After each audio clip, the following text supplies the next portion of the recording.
नमस्कार, आप सभी का एक बार फिर से स्वागत है हमारे चैनल में। चलिए आज सुनते हैं ऋषि पंचमी की एक कथा। एक समय की बात है, सतयुग में विदर्भ नगरी में जयसीत नाम के एक राजा हुआ करते थे। वह ऋषियों के समान ही थे। उन्हीं के राज में किसान सुमित्र था। उसकी पत्नी जयश्री बहुत ही पतिव्रता थी। एक समय वर्षा ऋतु में जब उसकी पत्नी खेती के काम में लगी हुई थी, तब रजस्वला हो गई।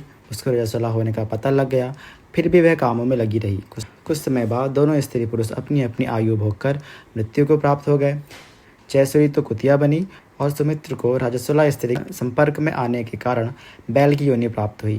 क्योंकि ऋतु दोष के अतिरिक्त इन दोनों का कोई अपराध नहीं था, इसी कारण इन दोनों को अपने पूर्व जन्म का समस्त विवरण याद रहा।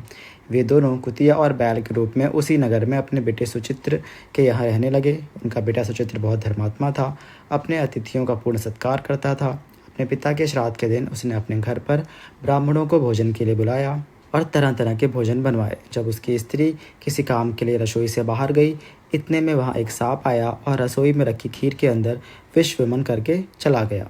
कुतिया के रूप में सुचित की मां ने यह सब देख लिया। पुत्र की बहू के आने पर उसने पुत्र को ब्रह्म हत्या के दोष से बचाने के लिए उस खीर के बर्तन को जूठा कर दिया। सुचित्र की पत्नी ने चूल्हे से जलती लकड़ी निकाली और कुतिया को दे मारी।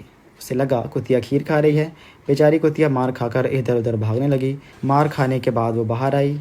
सुचित्र की पत्नी ने खाने को बाहर फेंक दिया। उसने बर्तन को साफ किया और दोबारा खाना बनाकर ब्राह्मणों को खिलाया। रात्रि के समय भूख से व्याकुल होकर वो कुतिया बैल के रूप में रह रहे अपने पूर्व जन्म के पति के पास आकर बोली, स्वामी, आज तो मैं भूख से मरी जा रही हूँ। वैसे तो मेरा पुत्र रोज खाने को देता है, लेकिन आज उसने मुझे कुछ भी खाने को नहीं दिया। सांप के विष वाली खीर को अनेक ब्रह्म हत्या के भय से उनके ना खाने योग्य बना दिया और उसे मुंह लगा लिया। इसी कारण उसकी बहू ने मुझे बहुत मारा और खाने को भी कुछ नहीं दिया।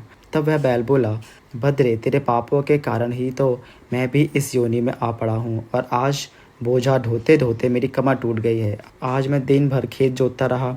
मेरे पुत्र ने आज मुझे भोजन भी नहीं दिया और मुझे मारा भी बहुत। मुझे इस प्रकार कष्ट देकर उसने इस श्राद्ध को निष्फल कर दिया है।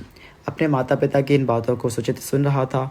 उसने उसी समय दोनों को भरपेट भोजन कराया और फिर उनके दुख से दुखी होकर वन की ओर चला गया। वन में जाकर उसने ऋषियों से पूछा कि मेरे माता पिता किन कर्मों के कारण इस नीच योनि को प्राप्त हुए हैं और अब किस प्रकार इनको छुटकारा मिल सकता है। तब ऋषियों ने सुचित को कहा, सर्वार्थ मुक्ति के लिए पत्नी सहित ऋषि पंचमी का व्रत धारण करो और उसका फल अपने माता पिता को दे दो। तो मुख शुद्ध करके नदी के पवित्र जल से स्नान करो। नए रेशमी कपड़े पहनकर अरुंधति सहित सप्त ऋषियों का पूजन करो। इतना सुनकर सुचित्र अपने घर लौट आया और अपनी पत्नी सहित विधि विधान से व्रत पूजन किया। उसके पुण्य से उसके माता पिता पशु योनि से मुक्त हो गए। इसलिए जो भी श्रद्धापूर्वक ऋषि पंचमी का व्रत करते हैं, वह समस्त सांसारिक सुखों को भोग कर बैकुंठ को जाते हैं। यदि ऋषि पंचमी की कहानी, इस दिन सप्त ऋषियों की पूजा की जाती है।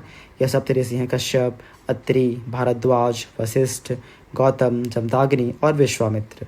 मान्यता है कि इस दिन गंगा स्नान करने से सभी पापों से मुक्ति मिलती है। इस दिन ब्राह्मणों को दान देना चाहिए। इस दिन साठी का चावल और दही खाया जाता है। हल से जुड़े अन्न और नमक खाने की मनाही होती है। इस दिन सुबह जल्दी उठकर स्नान करें और स्वच्छ कपड़े पहनकर पूजा स्थान पर गोबर से लेपन करें और चौकोर मंडल बनाकर उस पर सप्तऋषि बनाएं। दूध, दही, घी, शहद और जल से सप्तऋषियों का अभिषेक करें और ऋषि पंचमी के मंत्रों का जाप करें।